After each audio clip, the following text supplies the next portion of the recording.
자, 그러면 이제 3월 모의고사 장문 지문 요거 해석을 하고 오늘 문학시 2개까지 우리가 진행을 할 겁니다. 자, 그러면 후딱후딱 이어서 가보도록 합시다. 알겠죠? 자, 봅시다.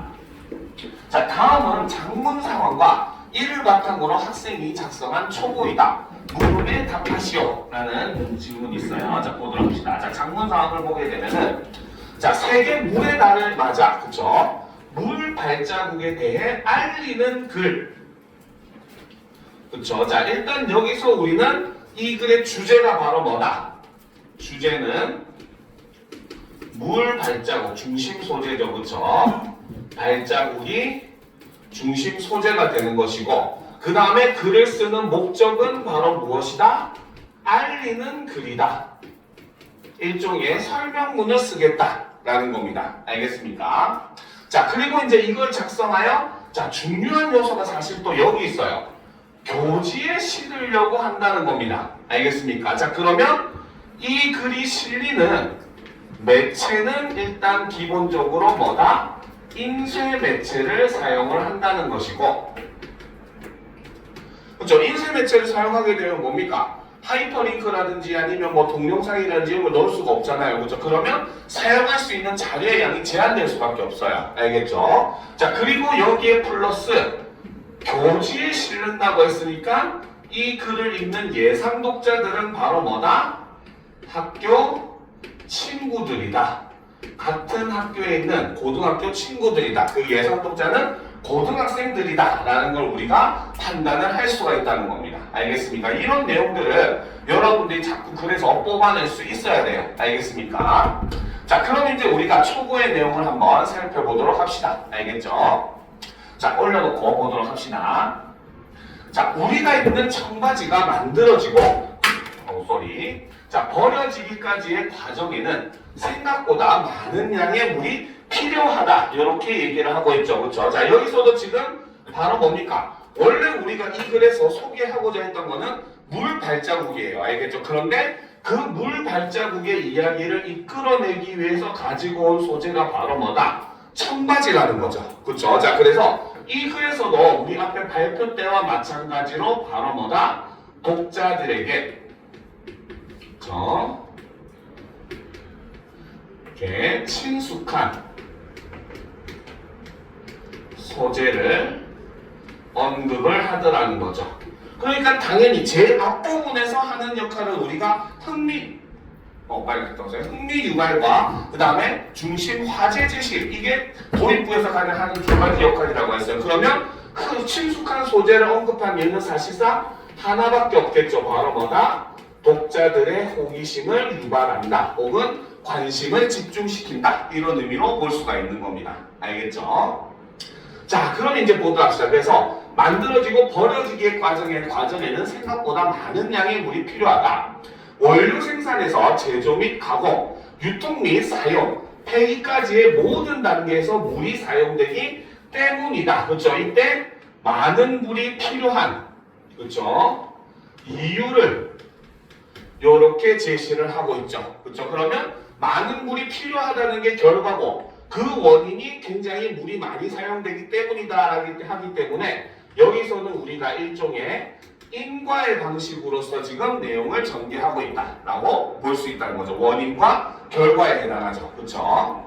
자, 이처럼 우리가 소비하는 대상의 생산부터 폐기까지의 전 과정에 사용되는 물의 총량을 수치로 가시화한 개념. 자, 우리가 소비하는 대상의 생산부터 폐기까지의 전 과정을 사정에 사용되는 물의 총량을 수치로 가시화한 개념을 뭐라고 한다?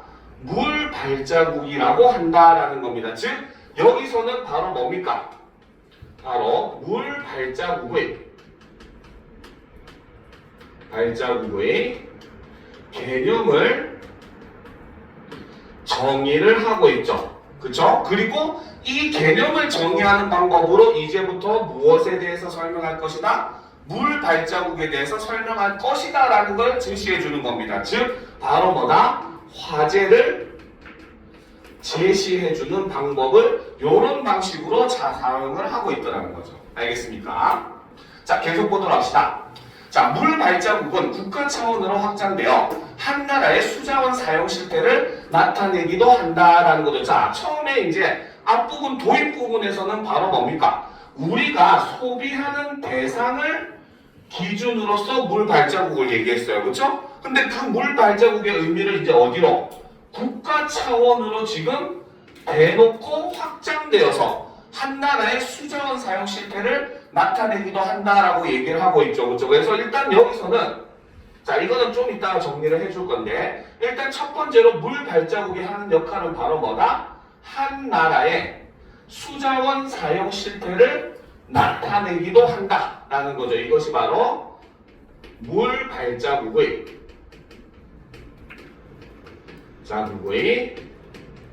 역할에 대해서 이렇게 이야기를 하고 있죠.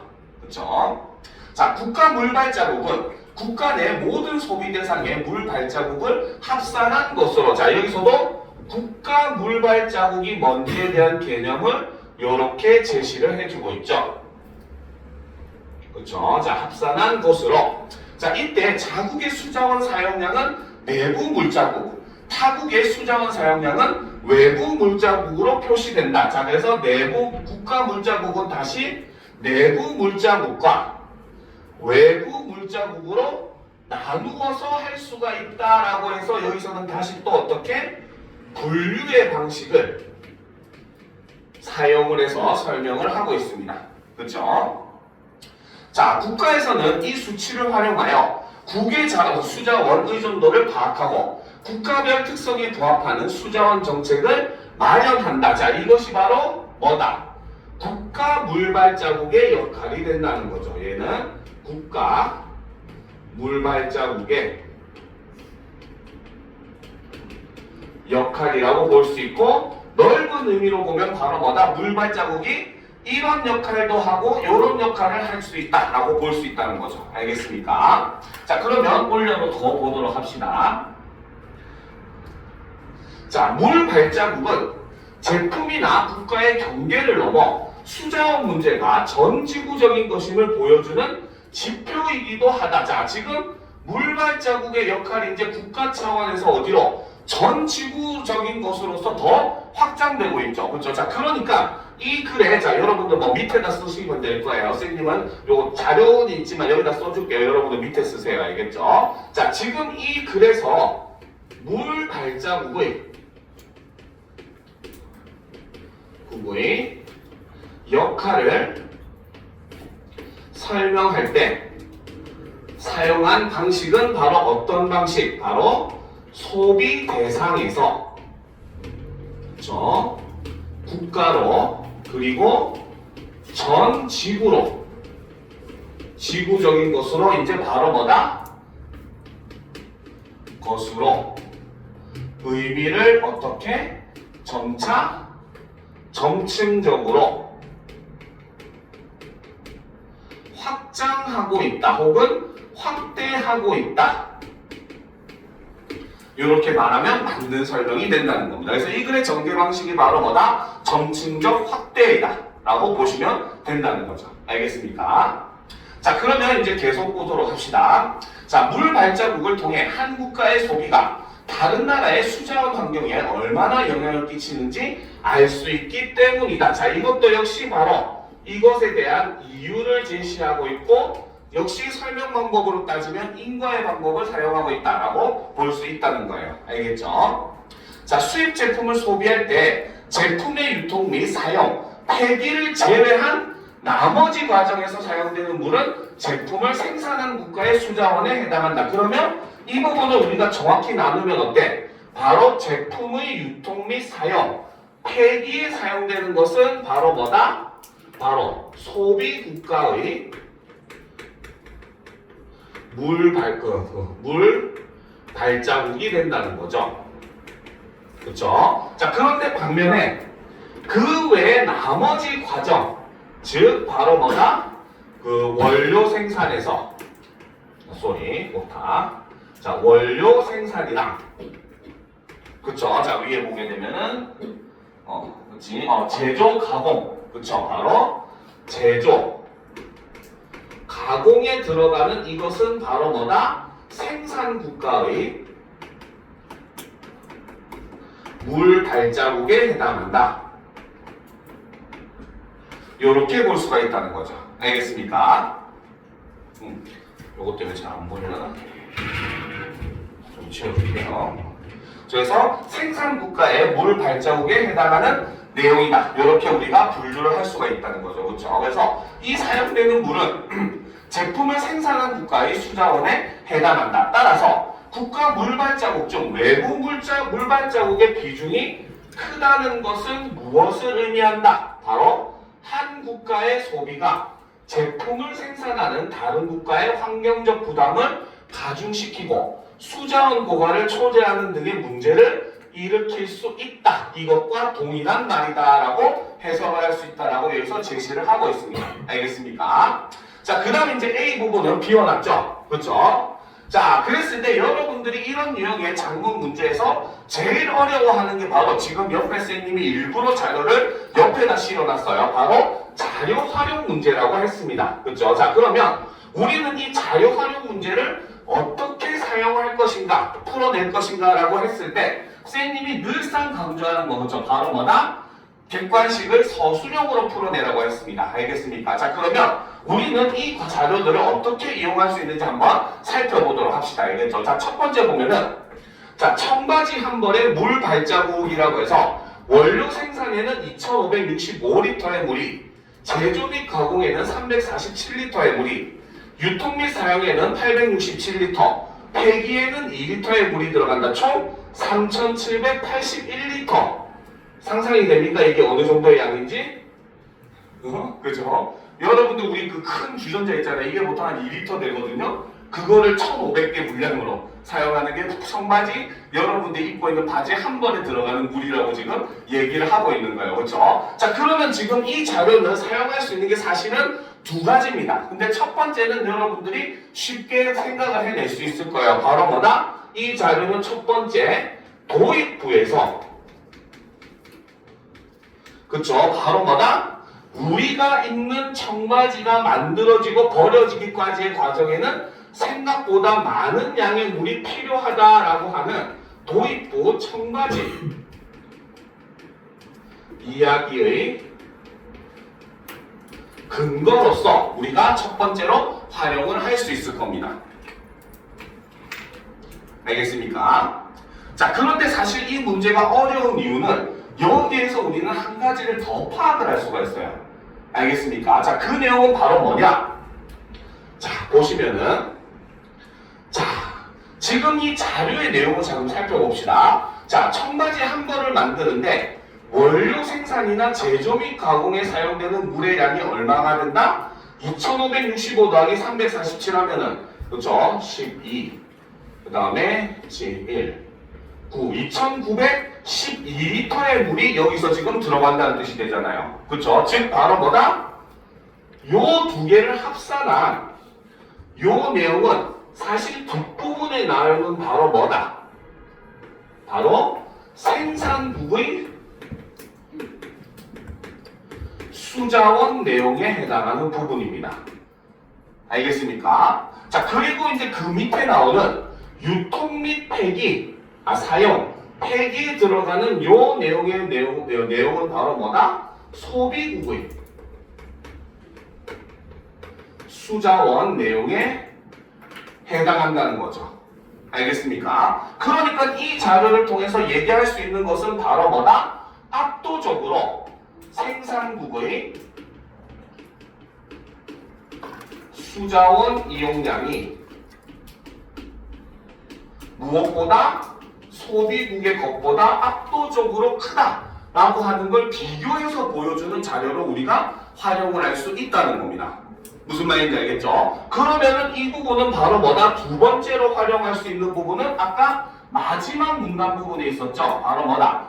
여기서 보면 그죠? 바로 수입 제품을 소비할 때 이 부분에 대한, 그치? 그래서 생산한 국가의 수자원에 해당한다라고 하는 이 부분에 대한 근거로서 지금 사용을 할 수가 있다는 거죠. 그렇죠? 그래서 이 부분은 바로 3문단, 그렇죠?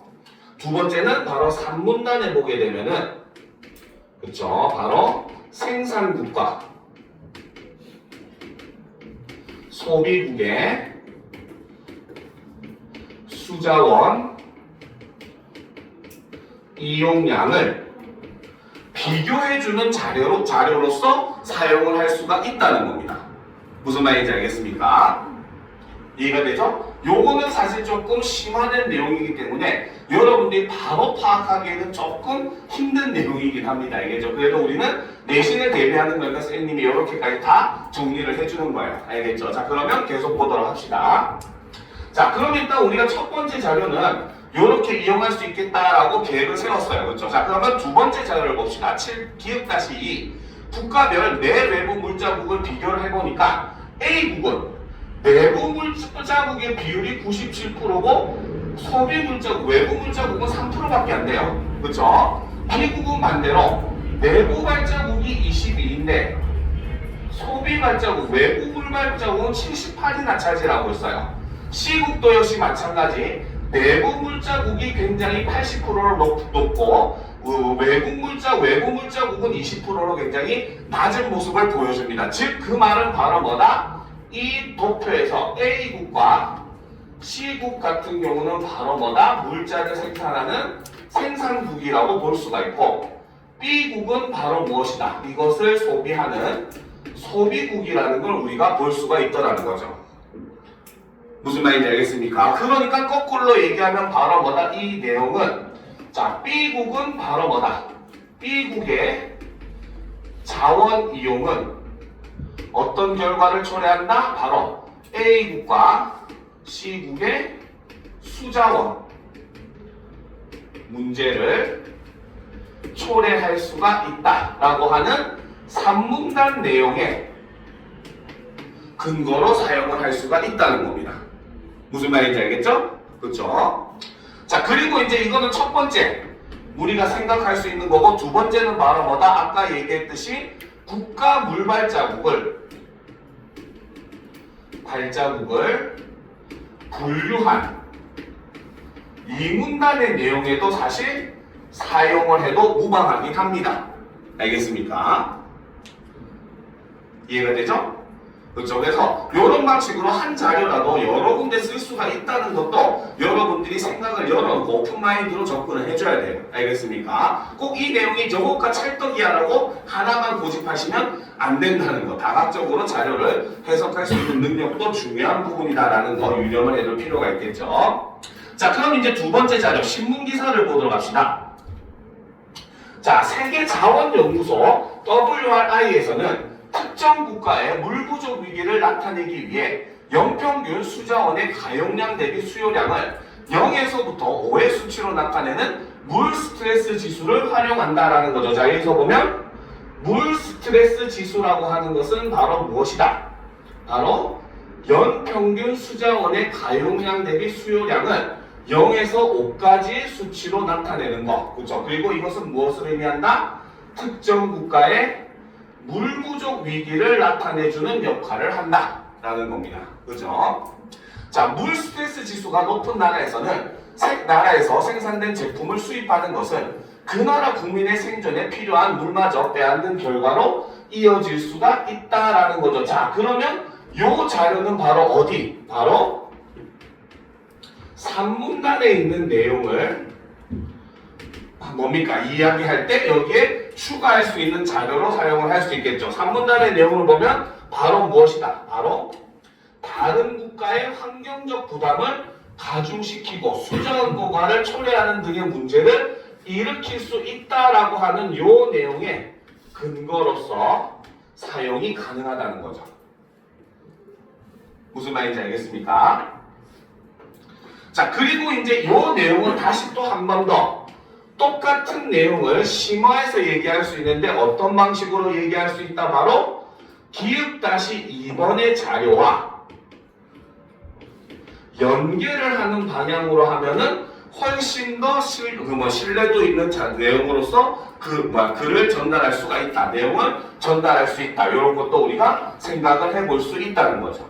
알겠죠? 그래서 다른 자료와의 연관성도 같이 생각을 해보면은 좀 더 자료를 어떻게 활용하는가에 대한 내용도 우리가 분명히 계획을 세울 수가 있다는 거죠. 그렇죠? 자, 그 다음 전문가 인터뷰를 봅시다. 자, 수자원이 부족해지면, 그죠? 자, 막대한 에너지를 들여 바닷물을 용수로 만드는 장치를 가동해야 하고 이는 탄소 배출 증가와 에너지 가격 폭등으로 이어집니다. 자, 수자원 부족이 초래할 수 있는 문제가 바로 무엇이다? 바로 막대한 에너지를 들여서 바닷물을 용수로 만드는 장치를 가동해야 한다. 그러면 어떤 문제가 발생한다? 바로 탄소 배출 증가와 에너지 가격 폭등이라고 하는 두 가지 문제를 그렇죠? 이렇게 초래를 할 수가 있다. 이렇게 얘기하는 거죠. 그렇죠? 자, 따라서 수자원 관리 정책은 신중하게 수립되어야 합니다. 라는 겁니다. 자, 그래서 이 전문가 인터뷰 같은 경우도 역시 마찬가지 우리는 두 가지 방향으로 쓸 수가 있어요. 알겠죠? 자, 첫 번째는 자, 마지막 문장을 우리가 종합을 해보면 따라서 수자원 관리 정책은 신중하게 수립되어야 한다라고 돼 있죠. 이 내용 때문에 바로 뭐다? 이 문단에 그렇죠? 바로 국가 정책 수립 관련된 내용의 근거로 사용을 할 수가 있겠죠. 이 문단에 보면 어때?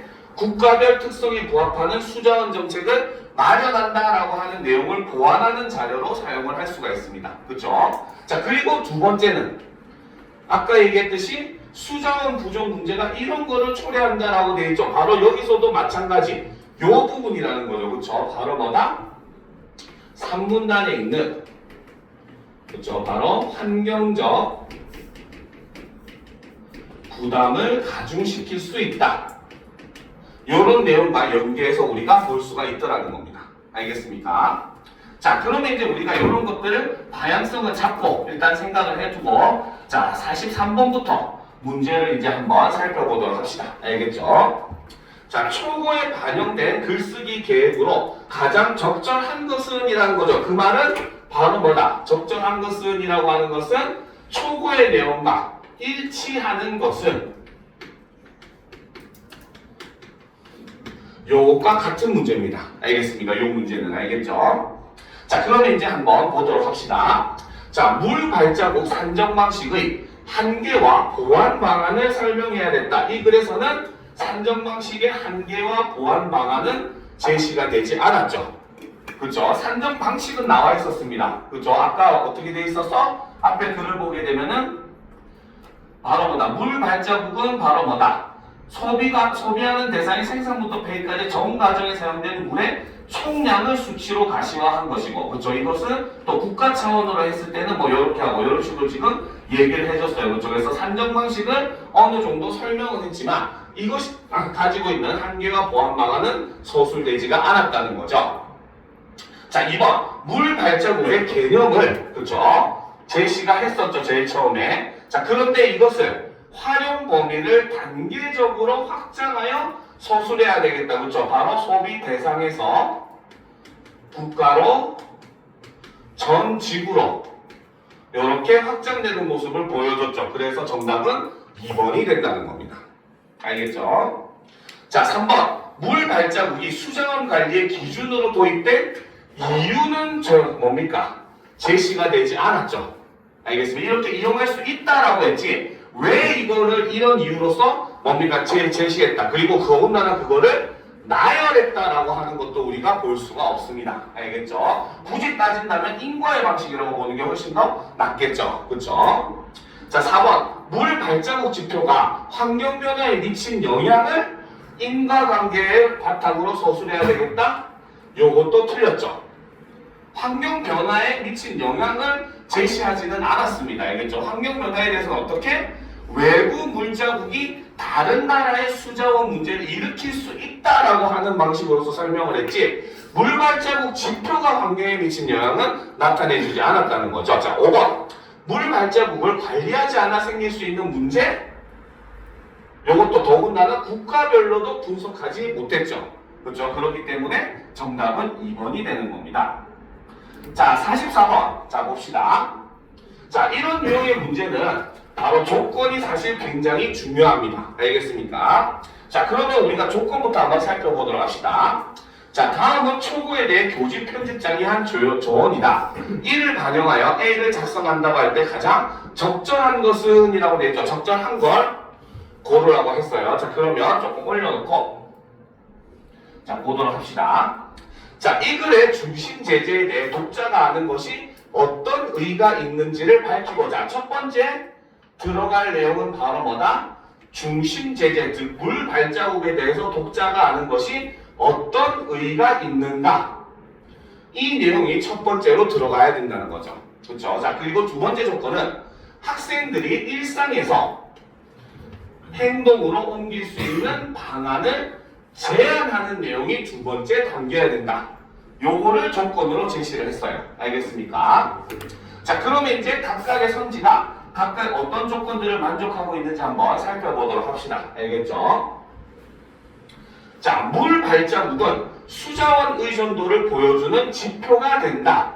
자, 여기서는 바로 뭐다? 바로 물 발자국의 의의를 제시했죠. 그쵸? 그런데 이거는 앞에서 얘기했었던 바로 뭐다? 독자가 아는 것의 의의라고 볼 수는 없다는 거죠. 무슨 말인지 알겠습니까? 독자가 아는 것의 의의가 아니라 그냥 물 발자국이라는 지표가 가진 의의를 설명한 거라는 겁니다. 알겠죠? 그러니까 첫 번째 조건 일단 만족을 못한 겁니다. 그렇죠? 그래서 1번 조건은 만족하지 못했죠. 그렇죠? 자, 그 다음 봅시다. 정부에서는 이를 활용하여 수자원을 효율적으로 개발하고 관리하기 위한 정책을 마련해야 된다. 이거는 바로 뭐다? 정부 차원에서 그렇죠? 해야 되는 일이죠. 그렇죠? 그러니까 당연히 학생들이 실천할 수 있는 방안이라고 하는 2번 조건 역시도 만족하지 못하고 있는 겁니다. 알겠습니까? 자, 그러니까 1번은 틀렸다고 봐야 되겠죠. 자, 2번을 보도록 합시다. 자, 소비를 할 때 항상 물 발자국을 확인하는 습관을 들이는 것은 어떨까? 자, 요거는 뭐다? 자, 바로 학생들이 일종의 바로 뭐다? 실천할 수 있는 2번의 조건을 만족했다고 볼 수 있겠죠. 그죠? 우리가 할 때 물 발자국을 확인해보는 습관을 들여보자 라는 거잖아요. 자, 개인의 이러한 노력은 바로 뭐다? 환경보호라는 기업의 사회적 책임을 일깨울 수 있을 것이다. 그렇죠? 이거는 바로 뭡니까? 중요한 거는 물 발자국을 대해서 학생들이 아는 것의 의의가 첫 번째 조건이었어. 그렇죠? 근데 얘는 바로 뭐다? 이 실천 방안을 실천했을 때의 의의가 되는 거죠. 했을 때의 의의라고 볼 수가 있고, 그러니까 얘는 바로 뭐다? 1번 조건을 만족하지 못한 겁니다. 1번 조건은 물 발자국을 아는 것의 의의라고 했었지, 실천했을 때 그것이 가져다 준 효과 내지는 실천의 의의를 얘기한 게 아니었잖아요. 그렇죠? 그러니까 1번 조건을 어겼다고 볼 수 있어요. 그러니까 2번도 답이 안 되게 되는 거죠. 됐습니까? 자, 그 다음 3번을 봅시다. 물 발자국을 줄이면 수자원 고갈 가능성이 낮아지고 수질 오염에 대한 환경적 부담이 완화될 것입니다. 자, 이거는 바로 물 절약의, 그쵸? 수자원 절약의 효과를 얘기를 한 거지. 역시 이것도 마찬가지 물 발자국을 아는 것의 의의는 아니죠. 그쵸? 자, 전 지구의 수자원 문제를 해결하기 위해 국가 간의 긴밀한 협력이 필요하다. 이것도 역시 국가 차원에서 할 수 있는 행위이기 때문에 당연히 2번 조건도 만족하고 있다고 볼 수가 없습니다. 알겠습니까? 자, 그래서 3번도 틀렸죠. 4번. 물 발자국을 안다는 것은 전 지구의 물을 함께 지켜나가는 데 참여하는 것이다. 자, 이거는 바로 뭐다? 아는 것에 의의 1번 조건을 만족했다고 볼 수가 있겠죠. 그렇죠? 자, 앞으로 물 발자국에 많은 관심을 가지고 개인의 소비가 지구 환경에 미친 영향을 항상 의식해야 한다. 이거는 실천 방안이라고 보기가 애매한 내용입니다. 알겠습니까? 좀 애매하죠. 그죠? 일단 그러면 4번은 넘어가 봅시다. 알겠습니까? 자, 5번. 물 발자국이 무엇인지 아는 것은 일상에서 우리의 소비가 다른 나라의 환경에 큰 영향을 미칠 수 있음을 이해하는 것이다. 자, 1번의 의의, 아는 것의 의의를 제시했죠. 그렇죠? 그래서 아는 것은 뭐뭐 하는 것이다 라고 했죠. 그래서 새 옷을 구매하는 대신 이미 가지고 있는 옷을 아껴 입음으로써 수자원 절약에 동참해보자. 아주 구체적으로 학생의 입장에서 할 수 있는 대안을 제시를 했어요. 그렇죠? 그렇기 때문에 정답은 5번이 더 확실한 정답이다 라고 볼 수가 있다는 겁니다. 알겠습니까? 자, 그리고 이거는 의식하는 거는 사실 실천 방안으로 보기가 조금 애매한 부분이 굉장히 많습니다. 왜? 실천하는 게 아니잖아요. 그렇죠? 자, 그럼 이제 마지막 45번 문제를 한번 살펴보도록 합시다. 자, 보도록 합시다. 자, 다음은 학생이 초고를 보완하기 위해 그쵸? 추가로 수집한 자료이다. 자료의 활용 방향으로 적절하지 않은 것을 고르래요.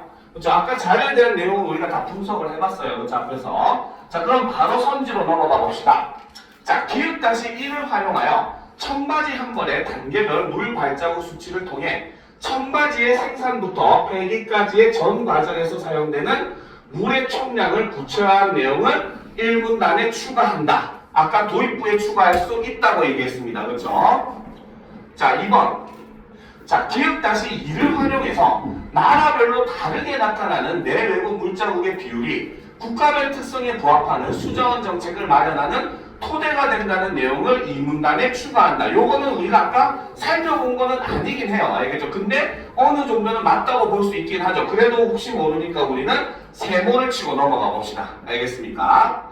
자, 3번. 니은을 활용하여 한 국가의 소비가 타국의 수자원 환경에 끼치는 영향은 타국 국민의 생존권 침해 문제로 이어질 수 있다는 내용을 3문단에 추가해야 한다. 신문기사를 3문단 내용에 추가할 수 있다고 얘기했어요. 그렇죠?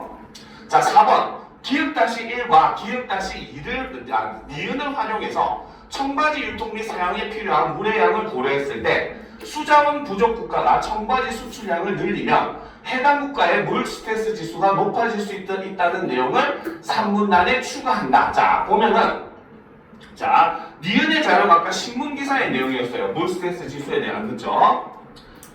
그쵸? 자, 그래서 봅시다. 자, 청바지 유통 및 사용에 필요한 물의 양을 고려했을 때, 자, 여기서 이제 중요한 함정이 여기 있어요. 청바지 유통 및 사용한 필요한 물의 양이라고 하는 것은 어디에서 쓰는 수자원? 바로 소비국의 수자원 문제입니다. 알겠습니까? 자, 생산에 해당하는 건 뭐였다? 원료 생산과 제조, 그쵸? 염색 이런 데 들어가는 게 생산부에서 쓰는 수자원이었고, 반대로 유통 및 사용, 폐기에 들어가는 수자원은 소비국의 수자원이라고 했어. 그래서 얘는 소비국의 수자원인데 수자원 부족 국가가 청바지 수출량을 늘린다고 얘기한 거야. 즉 얘는 바로 뭐다? 생산국의 그쵸? 수자원 문제를 이야기한 것이기 때문에 이 두 내용상에는 서로 뭐다? 연관성이 존재하지가 않는다는 거죠. 무슨 말인지 알겠습니까? 그래서 생산국의 수자원 내용을 얘기해야 되는데 소비국의 수자원 내용을 근거로 쓰면 당연히 안 되겠죠. 그러니까 확실하게 틀린 건 4번이 된다는 겁니다. 무슨 말인지 알겠죠? 자, 5번. 기획-2와 디귿을 활용하여 국외 수자원 의존도의 국가별 차이를 고려하는 것은 탄소 배출 증가 및 에너지 가격 폭등을 방지할 수 있다는 측면에서 그렇죠? 수자원 관리 정책을 신중하게 수립할 수 있는 방안이라는 내용을 이 문단에 추가한다. 그래서 이것도 어느 정도 맞다고 볼 수가 있겠는데 확실하게 4번이 엄격하게 틀렸기 때문에 애매한 것들은 제끼고 우리는 4번을 답으로 선택을 하셔야 되는 겁니다. 알겠습니까? 자, 여기까지가 이제 3월 모의고사 우리 화법, 작문, 문법에 대한 내용이었습니다. 알겠죠? 자, 그럼 이제 우리는 문학으로 넘어가 보도록 합시다. 알겠습니까? 자, 보도록 합시다.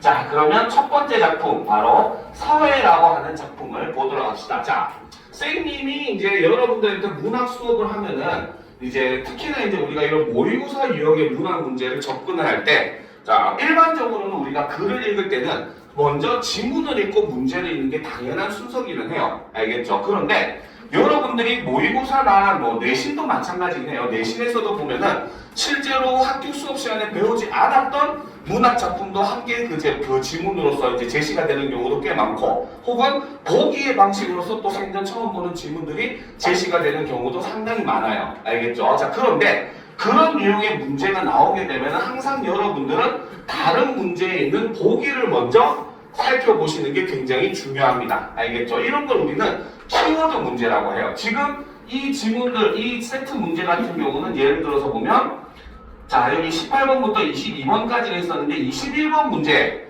요 보기가 지금 제시되어 있는 거예요. 이런 문제를 우리는 키워드 문제라고 합니다. 알겠죠? 자, 그러면 여러분들은 문학 문제를 풀 때는 뭐부터 봐야 되느냐? 바로 이 키워드 문제 보기를 읽고 지문으로 들어가는 게 작품 이해도를 높이는데 가장 크게 기여를 하는 부분이에요. 알겠죠? 왜? 이거는 사실 이 문제만을 위해서 제시된 게 아닙니다. 이거는 여러분들이 처음 볼 법한 이런 작품들을 그래도 어느 정도는 이런 방향으로 해석해야 된다라고 하는 가이드를 제시해 주기 위해서 나오는 문제예요. 그래서 키워드 문제라고 하는 거예요. 알겠죠? 그러면 여러분들은 문제도 필요 없고 선지도 필요 없어요. 오직 뭐만? 보기에 있는 내용만 먼저 읽고 지문을 들어가줘야 됩니다. 알겠습니까? 그래서 선생님이 지금 여기에 보면은 바로 뭐다? 자, 지문 위에다가 일부러 키워드 문제 보기를 여기 실어 놓은 겁니다. 알겠습니까? 자, 그러면 이 지문들은 어떤 걸 여러분들에게 요구하는지를 한번 살펴보도록 합시다. 자, 문학적 상상력은 공간의 물리적 제약을 넘어 비가시적인 세계를 지금 여기의 현실로 소환을 한다라는 거죠. 자, 문학적 상상력을 통해서 어떻게 공간의 물리적 제약을 넘어서 비가시적인 세계를 지금 여기의 현실로 소환을 한다라는 겁니다. 즉, 이 말은 바로 뭐다? 상상력이라고 하는 게 통해서 바로 작품에서 제시된 현실은 사실은 바로 뭐다? 사실이 아닐 수 있다라는 걸 얘기한다는 거죠. 알겠습니까? 그러면 뭐냐? 얘는 이 현실이라고 하는 것은 바로 비가시적일 수도 있고 적인 공간일 수도 있고, 즉 비가시, 볼 수 없는 공간, 내가 인지하지 못하는 공간일 수도 있고, 알겠습니까? 그 다음에 혹은 물리적 제약을 뛰어넘은 공간일 수도 있다는 거죠. 즉 쉽게 말하면은 여러분은 지금 뭡니까? 한국, 그것도 동탄이라고 하는 이곳에 앉아 있지만 미국에 있는 뭐 친구가 어떤 생활을 하고 있는지 이런 걸 상상할 수 있잖아요. 그렇죠? 그게 바로 문학적 상상력이라는 거죠. 알겠습니까? 자, 혹은 비가시적인 공간, 우리가 볼 수 없는 낙원을 우리는 머릿속으로 상상할 수가 있어요. 그렇죠? 아, 고등학생들이 이렇게 빡세게 공부하지 않는 세상이 왔으면 좋겠어 하면서 상상을 할 수 있는 거예요. 그렇죠? 이런 것들은 바로 비가시적인 공간, 이런 의미로 볼 수가 있다는 거죠.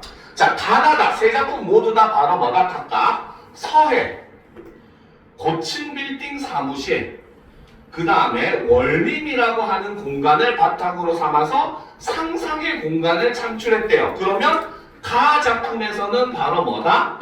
서해라고 하는 공간이 바로 뭐다? 상상의 공간이라는 것이고, 나 작품을 기준으로 해서는 고층 빌딩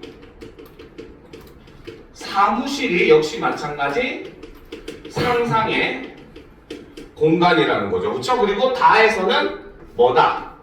원림이 역시 상상의 공간이다. 요렇게 지금 키워드에서 제시를 해주고 있다는 거죠. 바로 시어의 의미를 이미 제시를 해준 겁니다. 키워드에서. 알겠습니까? 자, 이 과정에서 동시적으로 구현된 공간들 간의 대비를 드러낸다. 그래서 동시적으로 구현된 공간들의 대비도 우리는 어떤 식으로 드러나는지를 살펴보면서 지문을 봐야 된다. 이런 가이드를 여러분들에게 제시를 해주고 있어요. 알겠죠? 자, 그러면 이러한 내용을 바탕으로 지문으로 들어가 보도록 합시다. 알겠습니까? 자, 처음부터 봅시다. 자, 서해라는 작품입니다. 봅시다. 자, 아직 서해에 가보지 않았습니다. 라는 거죠. 자, 여기 지금 내용을 보게 되면은, 자, 화자는 바로 이 서해라는 공간을 가봤다, 안 가봤다? 안 가봤다는 거야. 그러면 이거는 현실적인 물리적인 공간이라고 볼 수 있어요, 없어요? 없겠죠. 그렇죠? 상상하는 공간이겠죠. 그래서 키워드에서 제시된 그대로 바로 뭐다? 이 서해라고 하는 공간은 사실은 바로 뭐다? 존재하지 않는 일종의 비가시적인 공간이라는 걸 알 수가 있겠죠. 본 적이 없는 공간이라는 거죠. 그렇죠? 그리고 이 공간은 바로 뭐다? 화자의 그렇죠? 상상의 공간이다. 이렇게 볼 수가 있습니다. 알겠습니까? 자, 그런데 이제 일단 또 우리가 추가적으로도 몇 가지 살펴볼 게 있겠죠. 자, 첫 번째 보면 아직 서해에 가보지 않았습니다. 씁니다라고 하는 경어체를 쓰고 있어요. 그렇죠? 자, 그래서 경어체를 통해서 바로 화자는 당신에 대한 태도, 그렇죠? 당신을 존중하고, 그렇죠? 하는 그런 태도를 보여준다는 거죠. 자, 그래서 경어체를 지금 사용을 하고 있습니다. 자, 그 다음 어쩌면 당신이 거기 계실지 모르기에, 자, 이것 때문에 나는 서해에 가보지 않았다. 일단 도치법을 사용을 하고 있죠. 그렇죠? 자, 그리고 이제 밑에 제시된 바로 뭐다? 어쩌면 당신이 거기 계실지 모르겠기에 나는 서해에 가보지 않았대요. 그죠? 빚쟁이인지 도망다니나 봐요. 그지? 자, 그러면 이것이 바로 뭐다? 자, 화자가 그죠? 서해에 가보지 않은 이유라고 볼 수가 있더라는 거죠. 시간상이 이것만은 끝나겠네. 그리네. 자, 보도록 합시다. 자, 그러면 일단 여기서 보면 당신이라고 표현을 하고 그 사람에 대해서 높임법을 쓰고 있어요. 알겠죠? 일단 미리 스포일러로 얘기를 해준다면 사실 이 당신이라고 하는 존재는 바로 뭐다? 화자가 그리워하는 대상입니다. 약간 좀 역설적이긴 하죠, 내용이. 그쵸? 오히려 그리워하는 대상인데 그곳에 가면 당신이 있을지도 모르기 때문에 나는 서해에 가보지 않았다라고 지금 얘기를 하고 있는 겁니다. 알겠습니까? 자, 그럼 일단 계속 보도록 합시다. 왜 그러면 이게 그리움의 대상인지 한번 보도록 합시다. 자, 그곳 바다인들 여느 바다와 다를까요? 라는 거죠. 자, 여기서 말하는 이 그곳이 바로 뭐다? 앞에서 얘기했던 서해이고 이곳은 상상의 공간이자 그렇죠? 당신이 있을지도 모르는 그러한 공간이라는 거죠. 그렇죠? 자, 그런데 그곳 바다인들 여느 바다와 그럼 여기서 얘기하는 여느 바다는 바로 뭐다? 화자가 이미 알고 있는 공간이라고 볼 수가 있고 그러면 여기서는 바로 뭐다? 서해의 바다와 그곳 바다를 일종의 대비시켜 놓고 있는 그런 모습을 보여주고 있죠. 자, 그런데 그 화자는 생각을 합니다. 그곳 바다인들 여느 바다와 다를까요? 라는 거죠. 그렇죠? 자, 그래서 여기서는 바로 뭐다? 서해도 그렇죠? 서해가 여느 바다와 다르지 않을 것임을 지금 사실을 확인한 건 아니라는 걸 추측을 하고 있더라는 거죠. 자, 그럼 봅시다. 검은 갯벌에 작은 개들이 구멍 속을 들락거리고 언제나 바다는 멀리서 진펄에 몸을 뒤척이겠지요. 자, 여기서 보면 몸을 뒤척이는 주체가 바로 뭐다? 바다가 몸을 뒤척이고 있다고 표시한 거죠. 그렇죠? 그러면 여기서 사용된 표현법은 바로 뭐다? 의인법을 사용을 하고 있습니다. 알겠습니까? 자, 그리고 근데 이 서해라고 하는 바다는 어디에 있다? 멀리서 진펄에 몸을 뒤척일 것이다 라고 하는 거죠. 그렇죠? 즉 그 말은 당신이라고 하는 존재가 있을지도 모르는 그 서해는 나와 가까이 있다, 멀리 있다. 멀리 있다. 즉 그 말은 바로 뭐다? 당신과 화자 사이의 그렇죠? 일종의 심리적 혹은 정서적 거리감이라고 볼 수가 있더라는 겁니다. 알겠습니까? 자, 그리고 이제 이 부분 검은 갯벌에부터 몸을 뒤척이겠지요 라고 하는 것은 바로 뭐다? 그렇죠? 바로 서해의 모습을 상상해서 이거를 시각적으로 지금 제시를 해주고 있는 부분이다. 이것도 우리가 추가로 알아볼 만한 내용입니다. 알겠죠? 자, 됐습니까? 자, 그러면 계속 보도록 합시다. 자, 당신이 계실 자리를 위해 가보지 않은 곳을 남겨두어야 할까 봅니다. 내다 가보면 당신이 계실 곳이 남지 않을 것이기에 라는 거죠. 그렇죠? 즉 바로 뭐다? 당신이 계실 자리를 위해서 오히려 나는 서해에 가지 않겠다라고 지금 얘기를 하더라는 거죠. 알겠습니까? 즉 여기서는 바로 뭐다? 이것은 바로 당신에 대한, 그렇죠? 역설적, 그렇죠?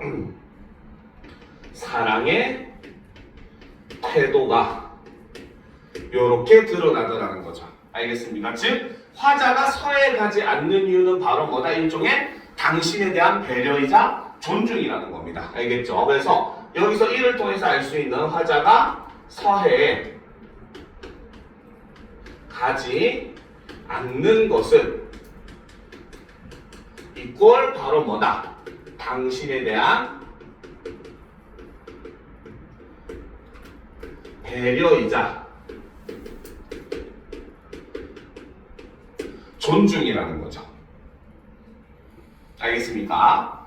자, 실제로 우리가 뭐 드라마나 이런 데도 나오고 나중에 여러분들이 나이가 들어서도 한 번쯤은 느끼게 될 내용이에요. 알겠죠? 여러분들도 살아가다 보면은 뭐 이미 겪은 사람들도 있겠지만 대부분 아마 아직 못 겪었을 바로 첫사랑과 같은 기억이 나중에 생기게 됩니다. 알겠습니까? 그런데 보통 우리가 많이 얘기하죠. 첫사랑은 이루어지지 않는다고. 아주 어린 나이에 미숙한 상태에서 하게 된 사랑이었기 때문에 그 사랑을 표현하는 방법도 당연히 서툴 수밖에 없고, 그러니까 어쩔 수 없이 그 어린 나이에 다시 또 헤어지게 되고 다른 사람들을 만나다가 결국은 또 다른 누군가와 뭐 결혼을 하게 되는 이런 모습을 취하게 되잖아요. 그렇죠? 그때 우리가 첫사랑, 가끔씩 사람들은 이런 얘기합니다. 첫사랑은 오히려 추억인 것이기 때문에 아름답다. 그 사람의 젊었을 때 가장 아름다운 모습으로 기억하고 있기 때문에 아름답다. 오히려 그 사람은 직접 봐서 그 사람이 세월의 직격탄을 맞아가지고 늙은 모습을 보면 오히려 그에 대한 환상이 깨질 수도 있다. 이런 내용을 얘기하잖아요. 그렇죠? 일종의 그것과 마찬가지라고 보시면 됩니다. 알겠죠? 오히려 뭐 추억이나 사랑은 그 사랑 자체로 지켜주는 것이 오히려 뭐다? 그 추억에 대한 배려이자 사랑이다라고 표현을 하고 있다라고도 볼 수 있다는 거죠. 알겠습니까? 자, 계속 보도록 합시다. 그래서 내가 다 가보면 당신이 계실 곳이 남지 않을 것이기에 라는 거죠. 그렇죠? 이것이 바로 뭐다? 늘 지금까지 얘기하고 있던 화자가 서해에 가지 않는 이유라는 거죠.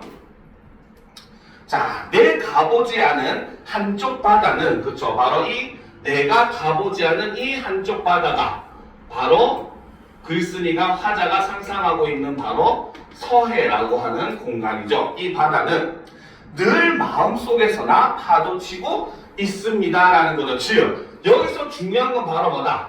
늘 마음속에서 파도치는 게 아니라 마음속에서 나 파도친다는 거야.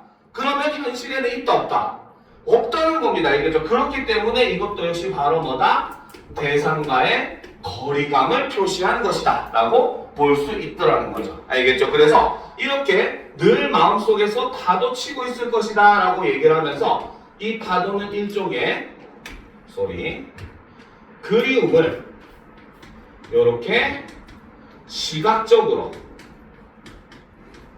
표현을 했더라. 이렇게 볼 수가 있다는 거죠. 알겠습니까? 아, 시간이 참 애매하네요. 이 다음 작품부터는 다음 시간에 하도록 합시다. 원래는 다음 작품까지 할 계획이었는데 좀 실패를 하게 됐네요. 자, 그런데 일단 여러분들 한 가지 조사할 게 있어요. 뭐냐? 여러분들 지금 시험 일정 나왔잖아요. 그렇죠? 지금 화자 시험이 일정표에 봤을 때 21일 화요일 날 화작을 시험 보는 걸로 알고 있거든요. 근데 지금 화작반이 2반인 거 다 알고 있고 2반 합치면 50명이 된다는 것도 여러분들 다 알고 있을 거예요. 그렇죠? 그래서 이 인원을 한 번에 우리가 직보를 할 수가 없어요. 알겠습니까? 그래서 선생님이 일단 계획은 그 21일 화요일 날 오후 2시에 한 타임 하고 5시 반에 5시 30분에 한 타임을 하는 2타임으로 나누어서 지금 직보를 하려고 계획을 하고 있어요. 이게 한 번에 인원이 들어갈 수 있는 공간도 없고 그렇게 하다 보면 사실 여러분들 질문하고 싶어도 뭡니까 다 할 수가 없거든요. 알겠죠? 그래서 선생님이 그 여러분들 그 인원을 좀 조사를 하기 위해서 이렇게 종이 2장에다가 시간을 적어놨어요. 그래서 자기가 가능한 시간대에다가 여기다 자기 이름을 한번 써주세요. 알겠습니까? 그치, 월요일 날 하는 거죠. 아니 시험이 쏘리 그렇죠? 직보는 20일 월요일이 돼야 되겠죠. 그렇죠? 월요일 날 직보하는 거지, 그렇지? 자, 그래서 자기가 가능한 시간에 간단하게만 이름만 적어주세요. 알겠죠? 네. 아니 해야 할 건데? 근데 그게 지금 되게 애매해가지고 선생님도 가능하면 토요일로 옮겨서 해주고 싶은데 시간이 없어. 거기 토요일 화장반에 합칠 수도 없고 지금 인원이 너무 많아가지고 적당한 인원이었으면 토요일 시간으로 합쳐서라도 진행을 해서 좀 일요일날 공부할 시간을 주고 싶은데 일요일날 근데 간단하게 일찍 맞춰줄 거예요. 대신에 직전 주는 한 2시간 정도만 하고 선생님이 정리만 한번 싹 해주고 마무리를 할 겁니다. 알겠죠? 그래서 그렇게 진행할 예정이긴 해. 근데 앞으로 계획은 좀 수정될 수 있으니까 확정되면 다시 얘기해 줄게요. 그거는. 알겠죠? 지금 그래서 그걸 안 그래도 지금 논의 중이에요. 현재. 그렇지, 너희 또 영어랑 같이 보더라 보니까. 뭐 어느 정도 바뀌는 건 상관이 없는데 일단 대충이라도 수요를 조사해야 우리가 인원을 또 배정을 하니까 일단 조사를 좀 일단 합시다.